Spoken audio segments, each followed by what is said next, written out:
session from last week.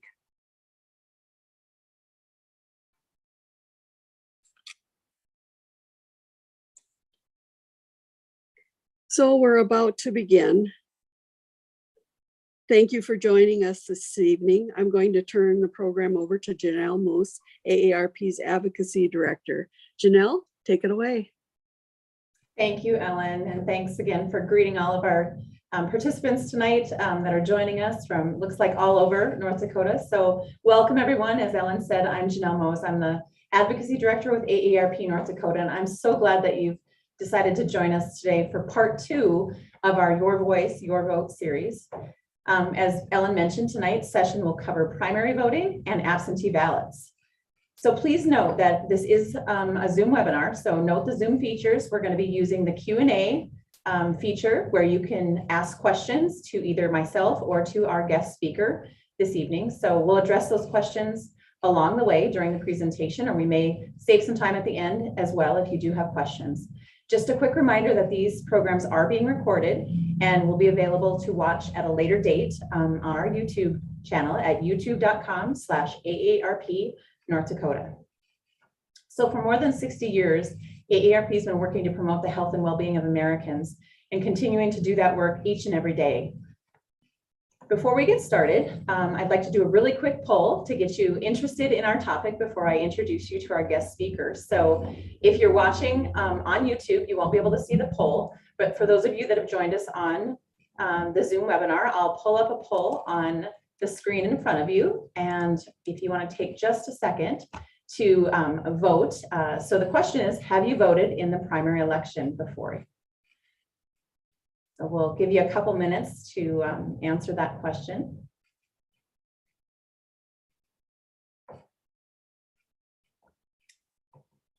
Great. I'm going to close the poll and then I will show you the results in just a few minutes when we bring up our guest speakers. So again, this is part 2 of a 3-part series. So right now, I'd like to introduce our guest. We have Erica White from Burleigh County. Erica, if you'd like to go ahead and turn on your camera and join me, I'd love to have you join me. And there she is. Welcome, Erica. Hi. Hi. Joining us tonight. I know we've been talking about the primary election. It seems like forever that we scheduled these meetings, and I'm so excited that you've joined us today. Yes, thank you for having me. I'm very excited to be part of these online AARP events to get more information out to the voters of North Dakota. Absolutely. I think the more information voters have, the easier it is to get out and vote and understand the process. So we really want to encourage folks to have the most up-to-date and great information to get out there. So before we get started, I'll give you a couple minutes to pull your slides up, and I will pull the poll results up while you're doing that, and so we can see how many folks have voted in a primary before. So I'll pull those up. So it looks like you have a pretty educated and engaged audience. We have 90% of folks have voted in a primary election before, and only one said they hadn't. So that's excellent. You have a good crowd in front of you tonight. Good. That's great to hear. I'll get started right into our presentation tonight. I'm Erica White. I'm the Burleigh County Election Manager. So I, along with the county auditor in Burleigh County, manage and administer elections in our county. Tonight I'm going to be speaking about elections throughout North Dakota and kind of how your county might handle things a little bit differently than how Burleigh County does, but I hope this will be informative for everybody online tonight. So let's get into the fun. Oh, hold on, technical difficulties. There we go. Okay, so 2022 North Dakota election. So as you can see here on our screen, the primary election is Tuesday, June 14th, which is actually Flag Day.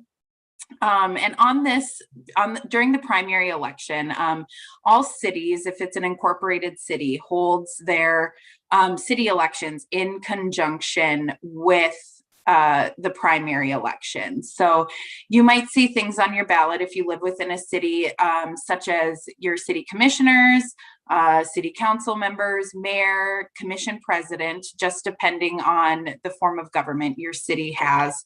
And you might also see things like park board members, and other citywide offices. Some school districts also hold their elections in conjunction with the primary election. So depending on the school district, you might also see some school board members on your primary election ballot. During the primary election, you are also nominating individuals for federal, statewide, legislative, judicial, and county candidates. So those nominations from the primary election will move forward to the general election to be elected. And just a quick note, I know we're talking mainly about primary election things, but the general election is Tuesday, November 8th. And this is where you will elect those federal, statewide, legislative, judicial, and county candidates during that general election. During the general, you might also see some constitutional or initiated measures, depending on what's been approved for the ballot. So that's kind of what to expect for a primary and general election. So there are 3 ways to cast a ballot during the primary or general election. And that's either absentee or by mail, during early vote, or voting on election day.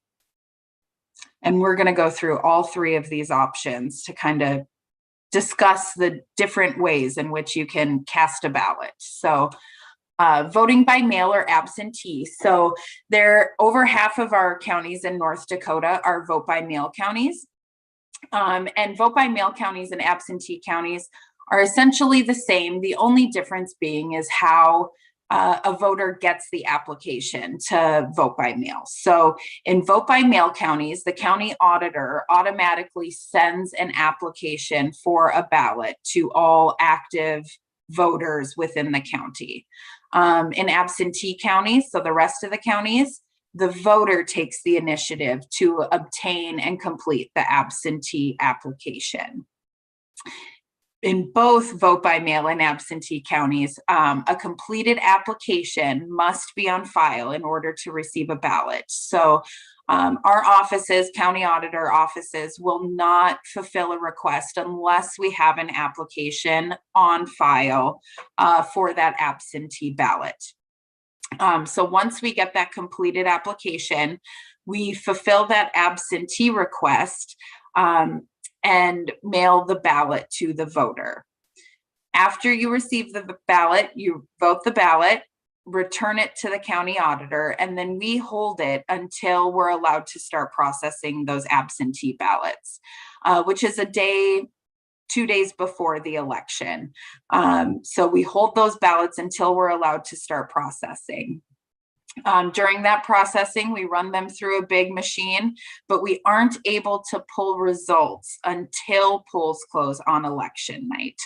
So on election night, polls close at 7 p.m. and the ballots are tabulated. We're allowed to pull those election results, and those results from the absentee ballots are included with the election night reporting. So when you're watching the news to see if your candidate, has won or made it to the general election ballot, if you voted absentee, your vote is counted in those election night results. So vote by mail counties have already sent out applications, and if you have requested an absentee ballot, you may have already received your ballot because we had ballots available last week. So if you've applied, you may have already received your ballot in the mail. If you're looking to vote absentee or by mail and you haven't received an application, contact your county auditor or visit vote.nd.gov to obtain an absentee or vote by mail ballot. And when you go to vote.nd.gov, you'll see these tiles on the main screen, and you simply click vote by mail /absentee, that icon I have circled there on the slides, and follow the process to get your absentee application. Again, if you contact your county auditor, they will be more than happy to send that application out to you as well. So the choice is yours, either online or by contacting your county auditor. When you get your application, if you haven't already filled one out, when you get your application, it's important that you have certain things filled out on the application in order for us to fulfill that request. So the first thing you want to select is what elections you would like to request an absentee ballot for. So obviously the June primary is coming up, but you can also select the general election to get your ballot for the general election automatically once September, October roll around. So you'll want to select which elections you want your absentee ballot for. You'll want to verify and either fill in your name or verify that the name on the application is correct. You'll want to fill in your date of birth and your phone number. And then you're going to select which ID you're using. So either your driver's license, non-driver's ID, long-term care certificate, or tribal ID. So you'll want to check which box you're using for your ID to obtain an absentee ballot. And then if you're using a driver's license or non-driver's ID, you'll want to note that ID number on the application. So that's an important thing to have, because when we get those applications in the office, that's how, we verify the information, is by looking at your date of birth, your ID number, and verifying that you are who you are. You'll want to verify your residential address to make sure that, your address isn't different from where you're living. So verify that address. And then a big thing is signing your applications. We get a lot of applications in the mail that aren't signed, and unfortunately we do have to return those to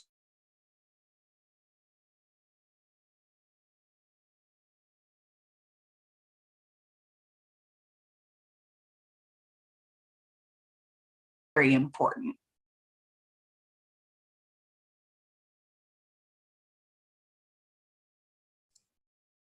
Erica, it looks like we had a couple of questions come in.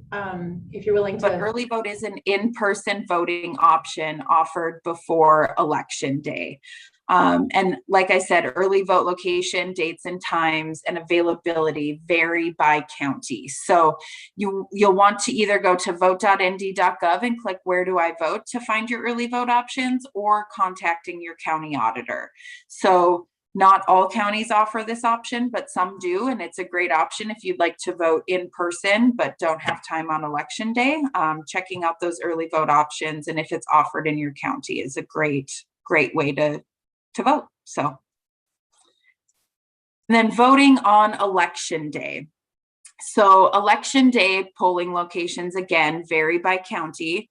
I highly recommend checking your election day polling location, especially following 2021 legislative redistricting. Polling locations may have changed from previous years. So if you go to, I'm going to go back one slide. If you click on that where do I vote feature and enter your information, you can find where your election day polling location is. So this is the screen that you'll get once you enter your information to find your polling location information for either election day or for early vote options. And I use myself as an example. So you can see my election day voting location is Grimsrud Elementary School here in Bismarck. We do have one vote center open on election day, which is available to all voters in Burleigh County, and that's at the Bismarck Event Center. We offer an early vote location also at the Bismarck Event Center. And if you hover over, there's like a date and time link. If you hover over that, it'll show you the dates and times that early vote is open.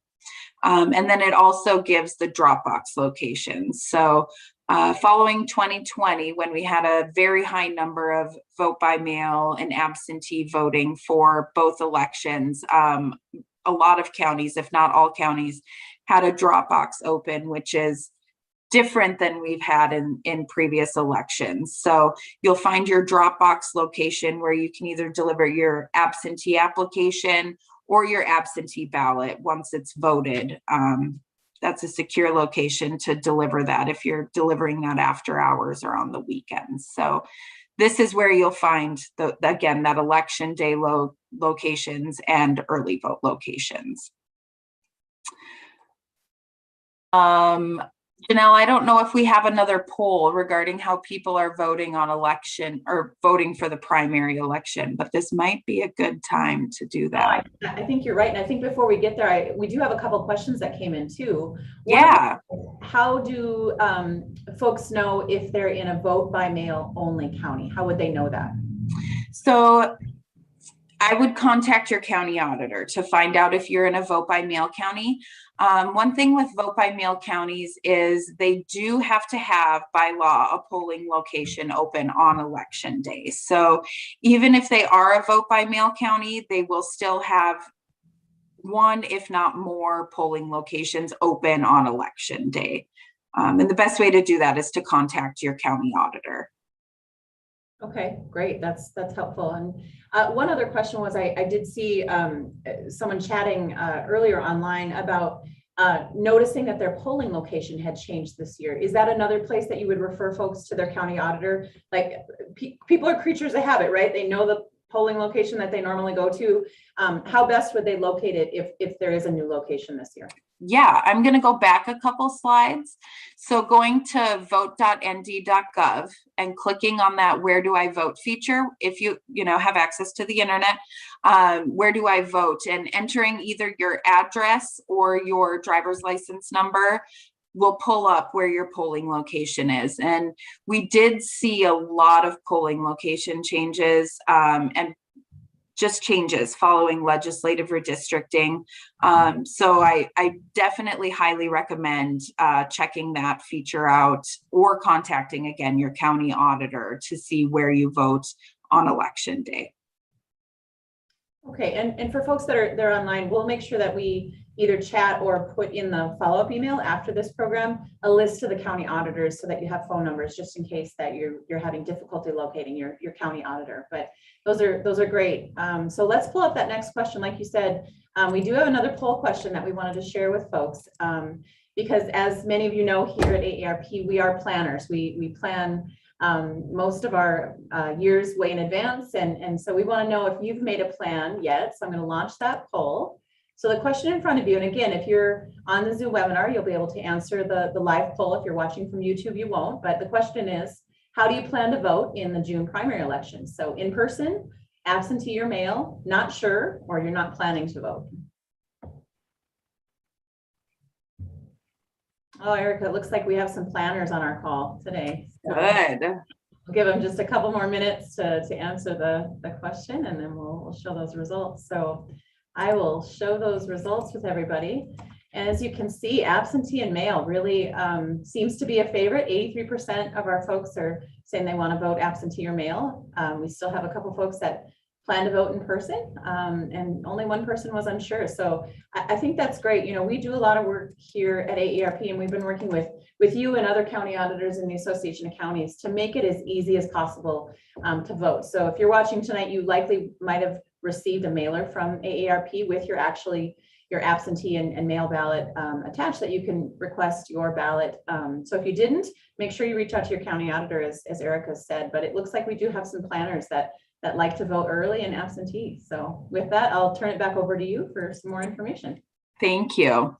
Yeah, we've noticed a lot of individuals have been wanting to vote absentee, which is fantastic. If you have a plan to vote, whether that be in person, early, or on election day, that's fantastic. Making a plan is the best way to get that done.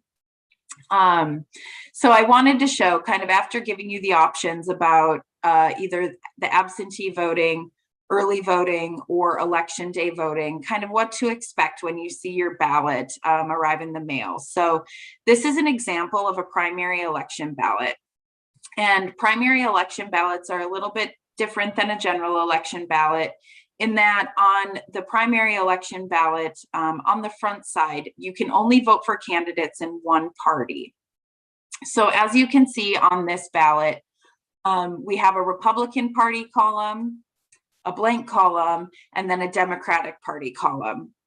So in the primary election, again, you're nominating individuals to move on to the general election. So that's the reason why you're only voting for candidates of one party. So when you vote, when you cross over or vote for candidates of both parties, unfortunately, your ballot, the front side of the ballot will not be counted. It gets void. If you vote for candidates of two parties, during the primary election, the front part gets void, but the back side is still counted. So, it's very important whether you're voting absentee or in person to make sure that you're only selecting one column during the primary election and only voting for candidates in that column. If you have an absentee ballot or a vote by mail ballot at home and you've already crossed over parties, you can simply contact your county auditor and we can send you another one. We have ways to track that to make sure that, you're only getting the necessary number of ballots and all of that good stuff, and only one will be counted. But it's very important that, if you want your vote to count on that front side, to make sure you're only voting for one party.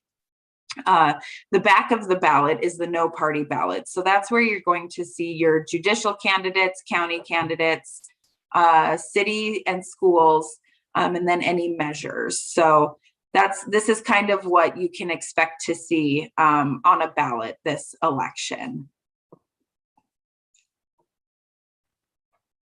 And then one thing I definitely want to mention is voter identification. So voting in North Dakota requires proper identification.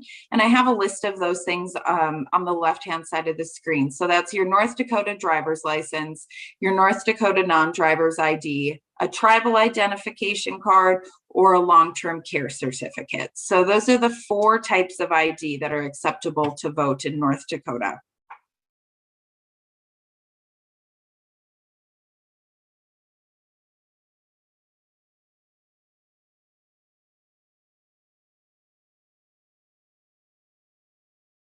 You can either visit your local North Dakota Department of Transportation office, or you can visit vote.nd.gov to update that license. And you can see here, when you go to the vote.nd.gov website, there's a big orange box on the home screen that looks identical to what I have here. And you can simply click on that and update your ID.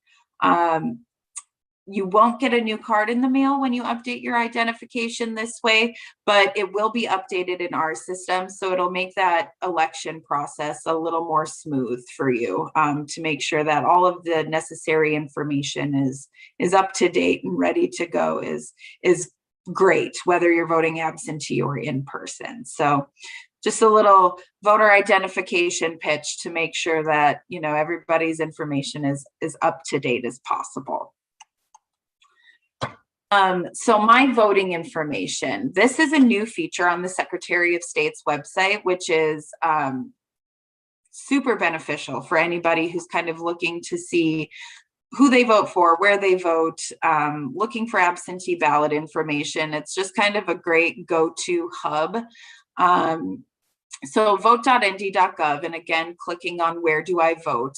And you can either get your information entering your state issued ID and your date of birth, or entering your house number and your zip code. So all of your voting information is driven by your address, but you can kind of get that information one of 2 ways, and you can see those 2 ways on the screen here. Once you enter your information, you can view things like your polling location, if your county offers early voting. You can look at your ballot. There's a nice sample ballot on this screen. You can look at contests and candidates that are going to be on your ballot. If you've requested an absentee ballot and have sent it back in, you can also get your absentee ballot status, whether it's been accepted by the county auditor's office. If it hasn't arrived yet, you can look at your current legislative district, which is, extremely beneficial following legislative redistricting. You might be voting for different legislators this year than you have in past years. You can also find your county auditor information, including email, phone number, address, and so much more. This is a really great feature. It's kind of sneaky under the Where Do I Vote icon on the Secretary of State's website, but it's really a great, one-stop shop for voting this election. And like I said, there's a sample ballot out there. So if you want to print your sample ballot and bring it with you to a polling location, if you plan to vote in person, what have you, all of the information is out, on this website. So it's a really great one-stop shop. And I believe that's it. That's what I have. Well, that's excellent. And we've got some really great questions coming in. So for those of you that are watching me, if you still have questions, now's the time. You can type them in the Q&A right at the bottom of your screen. There's a Q&A button. There's also a chat feature if you're having difficulty looking for the Q&A button. But we do have a couple of questions. So one is, what is a long-term care certificate and how does someone get one of those? So that's a great question. And I apologize for not going over that. A long-term care certificate is a certificate issued by a long-term care facility. So either an assisted living facility, a skilled nursing facility. So if you or somebody is residing in one of those facilities, they can use those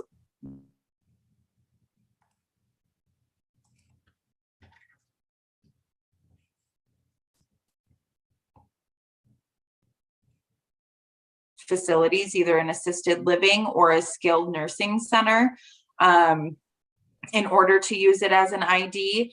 But, we see a lot of voters who maybe aren't in our system because they moved here from South Dakota and now they're residing in a skilled nursing facility. So it's a way for them to cast their ballot, without having to obtain a driver's license if they aren't able to. Excellent. I think that's important that folks know that they still can vote, and that's a great way to do it. So great. Absolutely. Great. So we had another question, and so which statewide races have competitive primary races in either party this year? There's actually quite a few, and I don't remember them off the top of my head, but there are quite a few statewide races. I know that our U.S. Senator race is contested on both parties. I believe the Secretary of State's office is contested for the Republicans. Those are the two that I remember off the top of my head. But that was good off the top of your head. That's kind of a loaded question. So well done. But yeah. So if folks want to know that, where would be the best place to go to find out, who's on the ballot for either legislative races that are contested, or like you said, Senate race or Secretary of State? What's the best place for folks to go to find that information? I'm going to go back one screen. So it's going to this vote.nd.gov, and you click on Where Do I Vote? Enter your information, and that's going to give you all of the information in this gray bar that says my voting information, my polling place, my ballot. You're going to look under my ballot, and that's where it's going to show you your contest candidates and what your sample ballot will look like. That's the perfect spot. Okay, great. So folks, again, we have Erica here for a little bit longer. So if you do have questions, please don't hesitate to put them in the Q&A feature at the bottom or at the chat. I am also going to type in a resource that we have here at AARP, aarp.org/ndvotes.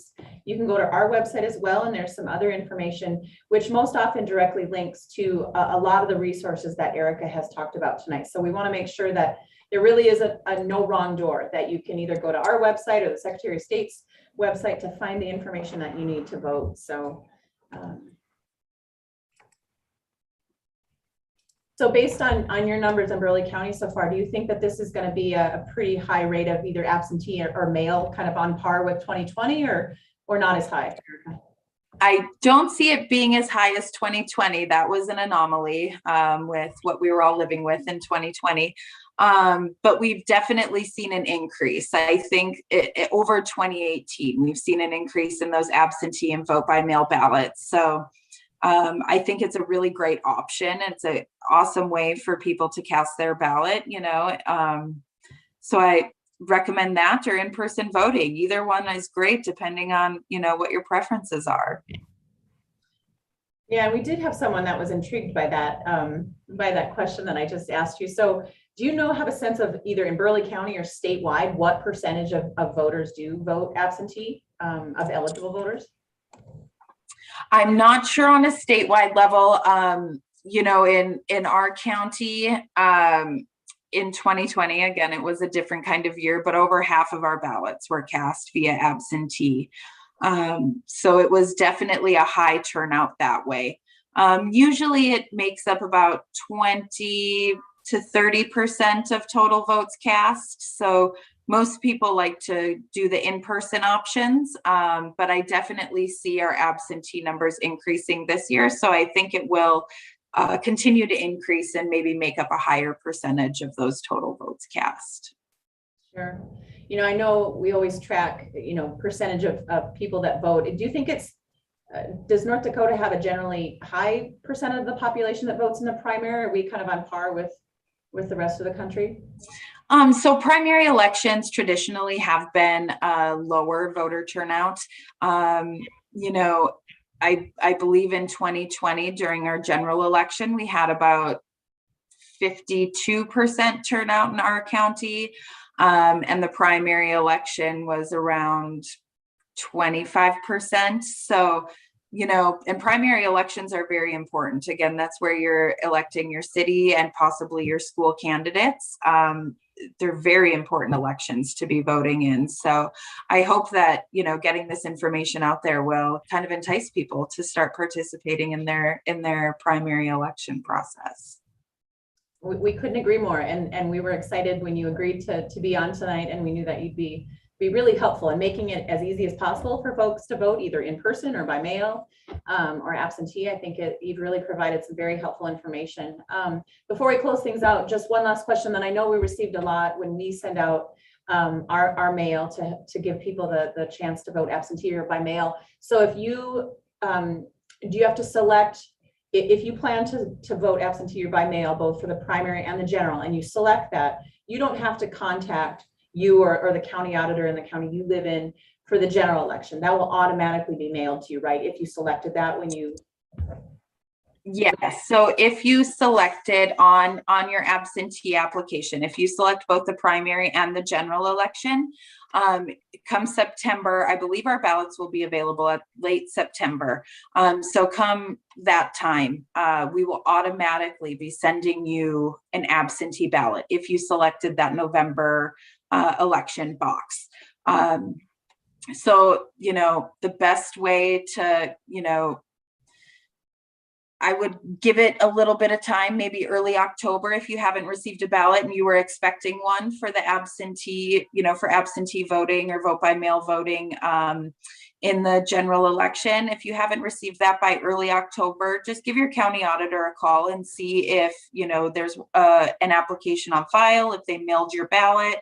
A lot of things happen in between a primary and general election, and we don't always remember the boxes we checked. So definitely check in with your county auditor to see if you have one on the way come early October. It does take one less thing off your list, right, of things to do. If you request both at the same time, it gives you less to worry about come towards the... Absolutely. Great. Well, it looks like, someone popped in one final question here. So do I have to renew that selection every election year, or will my application this year carry forward? I understand. So when you absentee or vote by mail applications expire every calendar year. So there's a lot of changes that happen in our lives, right, in between election cycles, and especially since most of us are only voting, during even numbered years. So for election and security and integrity purposes, those applications expire at the end of the calendar year. We don't want to be sending ballots to people who might not be living at that address anymore. So every calendar year, you do need to reapply for an absentee ballot. It might seem a little bit like a nuisance, but again, it's just to uphold that election security and election integrity. So you can apply for an absentee ballot January 1st of every year. If you want to do that in odd numbered years as well, you definitely can. And if something, a special election or anything like that pops up in your county, you'll get an absentee ballot for that too. So every calendar year starting January 1st, you can definitely apply for that absentee ballot or vote by mail ballot. Excellent, excellent. So thank you so much, Erica. This has been really helpful. And just a quick reminder to our folks that are participating online, you can go back and watch this or share it with other friends and relatives that might be interested in knowing more about absentee ballot. Just go to our YouTube channel at AARP ND, and you can check out not only this evening's event, but you can also watch last week's. And then just a reminder that next week we will have Stephanie from the League of Cities joining us, and she'll talk about local elections and really who and what is on the ballot for local elections. As Erica mentioned, the June primary is local election time, and it's a great time for you to weigh in on who you want to be on the city commission or mayor or the county commission or park board, school board. Those are the times that you get to weigh in and make a really big impact on your local community. So again, thank you, Erica. This has been fantastic. And I'd like to thank the folks behind the scenes. I don't do this on my own. I've got some help behind the scenes, Wendy running the controls and Doreen running the controls. And again, big thank you to Ellen for welcoming folks this evening. So you can still register for the event next week, again, Tuesday, May 17th. Again, Stephanie's from the League of Cities will be joining us. I will put in the chat the link to register if you haven't already registered for that, as well as you want to make sure that you look for an email later on, either this evening or first thing tomorrow, depending on when you check your email. There'll be a survey link in there, and I'm also going to put it in the chat. So we'd love to hear what you think about this program as well as other programs that we have here at AARP. So again, look for the link in the chat as well as a follow-up email. And again, if you have any questions about voting in the primary or in the general election, you can check out the resources that Erica has shared, or else there is aarp.org/ndvotes. Thank you again for joining us this evening. And Erica, thank you again, and have a great night. Thank you.